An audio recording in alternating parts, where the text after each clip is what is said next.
Liberty, with you for every step on the road to financial freedom.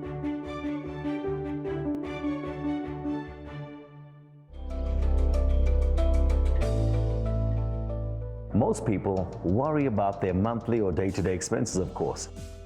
But have you ever thought about the things that will cost money when you pass away? Have you made provisions so that your family will not be left with a heap of bills on top of dealing with their grief? On FinSmart today, we look at the cost of death.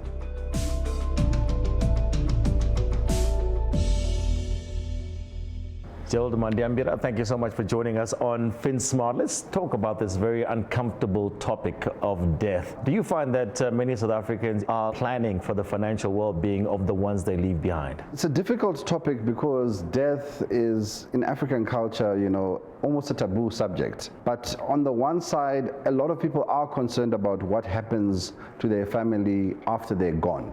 And I think that probably drives our behavior when someone does die. It's almost a celebration of life, and there's an outpouring of grief.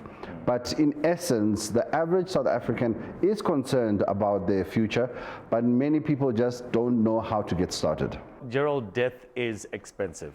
Death is expensive because of that outpouring of grief and expression which we want to show our loved one when they're gone. Because, for example, if I'm feeling guilty that I didn't do this for mom, you're going to buy the most expensive casket, the most expensive funeral plot, and you want to show the rest of the family that you really did love your mom, even though you haven't spoken to her in a long time. So I think part of the cost of death is driven, A, by the industry in terms of businesses making money from it, and B, also we want that expression of guilt or that celebration of life to be really grand. That's the one side.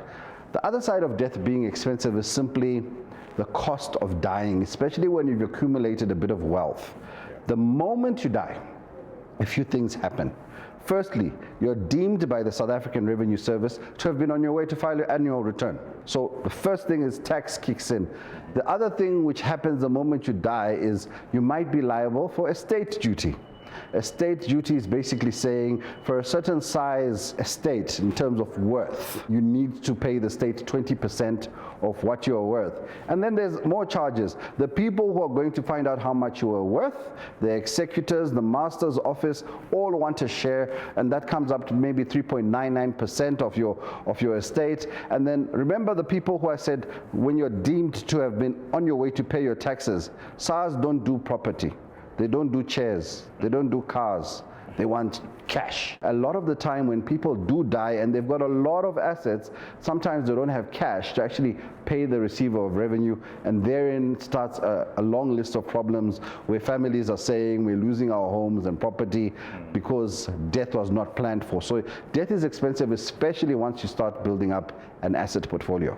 So Gerald, what should one do in order to mitigate all of these problems that you've just mentioned? Get yourself a nice funeral policy which will ensure that your family gets a party. The second thing you can probably do to mitigate against death is have a life insurance policy to basically say, you know what, I recognize that the day I die, there are going to be expenses that come up. And a lot of life insurance policies do have an opportunity for you to leave the life policy to pay your estate duty, for example. So you want to be known as someone who was responsible. In financial planning terms, you want to be a good legator who leaves a good legacy for his legatees. What's the one piece of advice that you have for somebody who may be watching this right now? What should they do? How should they plan for the future? Look at your life as though it's ending tomorrow. Do not procrastinate and do not hold back on planning for your demise. Also, when you are going through that process, have a will in place. It's not just about money. Things like a will are an instruction to the care of your children. If you set up a trust, you can have rules in place to guide the moral values and direction of your family. So death to me is actually a very important event to plan for as soon as you can. So living for the now and getting the most out of life is important, but making sure your family doesn't suffer the consequences of your lack of planning should also be a priority. Contact your financial advisor today to make sure you're adequately covered for every eventuality. Liberty, with you for every step on the road to financial freedom.